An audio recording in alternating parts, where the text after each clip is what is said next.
Welcome to episode 7 of the untold story of the Protestant Reformation. Why is it called the untold story? Well, because the general narrative that we've been given in our high school history books has omitted or glossed over some of the major facts, details, and events that occurred. For those who want me to sympathize with Martin Luther and Frederick the Wise, this just isn't that story. There's 10,000 other videos and books you can go and read or listen to the same narrative that's been peddled for 500 years. But it's not true. I started this series off by saying in 1525, the princes will seize all the Catholic property from the Catholic Church, the monasteries and all the churches. How many people know that fact? The next question, logically, is why don't that many people know that fact? As I said before, the Protestant Reformation is about money and power.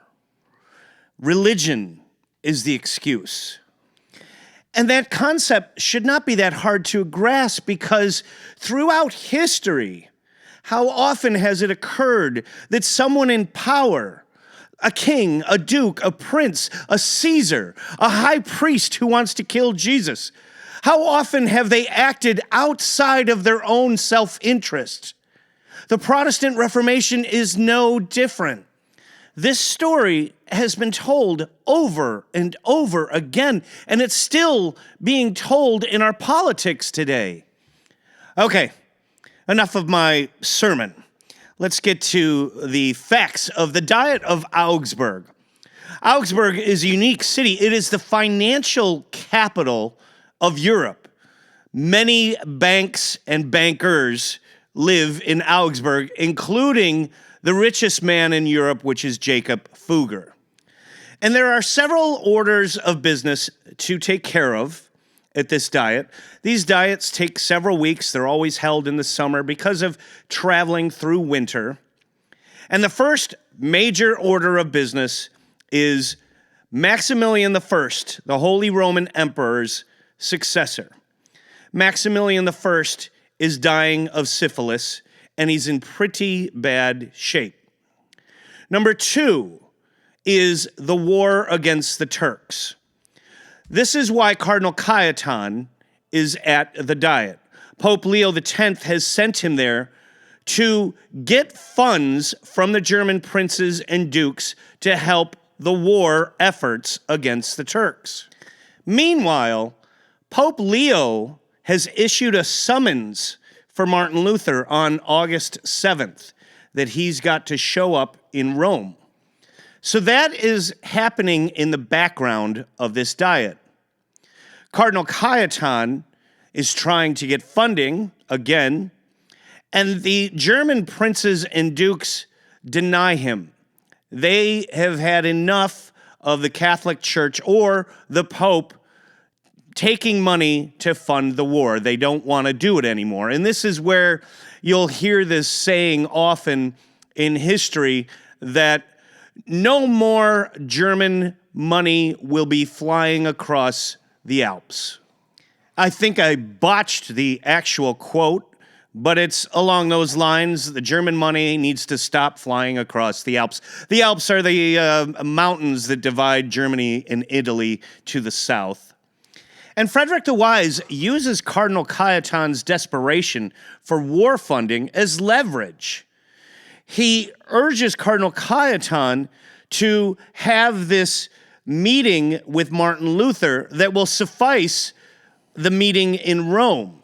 Frederick the Wise is fearful that Martin Luther will never return from Rome. Cardinal Cajetan will acquiesce, and the meeting will be held in October, a couple weeks after the diet has concluded. In terms of Maximilian I trying to nail down those electors who will elect his successor, he is offering money, he's offering marriages, he is trying desperately to get his grandson, Charles V. His son Philip died earlier. So he wants his grandson, Charles V, a Habsburg to take his place when he dies, which is going to be soon. When Martin Luther gets down to Augsburg, he doesn't make it down there until October. He meets Cardinal Cajetan in the mansion of Jacob Fugger. They debate for 3 days, October 12th to October 14th. And the two men meet in the opulent mansion of Jacob Fugger, the richest man in Europe. And what they debate over is the same argument that Catholics and Protestants have been debating over for 500 years. Martin Luther says that indulgences are not scriptural, so therefore cannot be doctrine, while Cardinal Cajetan argues that the Pope has authority over Scripture given to him by Matthew chapter 16, verse 18, where Jesus gives the keys to Peter and says, "You, Peter, on this rock I will build my church, and the gates of Hades will never overcome it." And you guys probably know the rest. But that's what they argue over. And I'm not going to give my opinion on this argument. I've given it before. I'll save it for a later lecture on these two arguments. But the two just come to a stalemate. It just doesn't work. Neither one is willing to budge. And Cardinal Cajetan has all the power of the Pope. He can excommunicate Luther at this point. But what's that going to do to his funding for the Turkish war? After the debate is over, Staupitz, the vicar general of the Augustinian order, quote, relieves, end quote, Martin Luther of his vows of obedience. What does that mean? That he is kicked out of the Augustinian order of monks. He's still a priest, but he doesn't belong to any order now. And why is this such a pivotal point in the history of the Protestant Reformation? It's because Martin Luther has now been transformed into a full-time author, able to think about his own theology. In the years 1518 and 1519, Martin Luther will publish 45 mini books of his newfound philosophy and theology. This action by Staupitz is so critical to understanding the Protestant Reformation because it gave Martin Luther time to ponder, to study, to think about his emerging beliefs. And what comes from it is his ideas of sola scriptura, which means Bible alone, or sola fide, faith alone. But we have to also ask ourselves the question, how much of Martin Luther's theology is his own? Remember, he's living with 40 other friars, many of whom have doctrines in theology.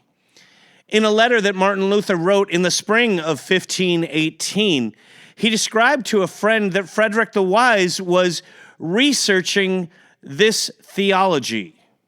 What does that mean? Remember that Martin Luther can't have anything published without Frederick the Wise's money. All those 45 books that Martin Luther publishes are under the authorization of Frederick the Wise.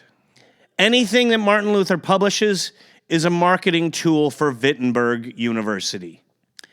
Fearful that Martin Luther will be captured by Cardinal Cajetan's men and taken to Rome, Frederick the Wise has Martin Luther smuggled out of Augsburg. Funny little story that I'll leave you with about the smuggling of Martin Luther out of Augsburg is Martin Luther says that the Carmelite monks where he was staying in Augsburg had a secret passage through the walls of Augsburg. However, historians dismiss this.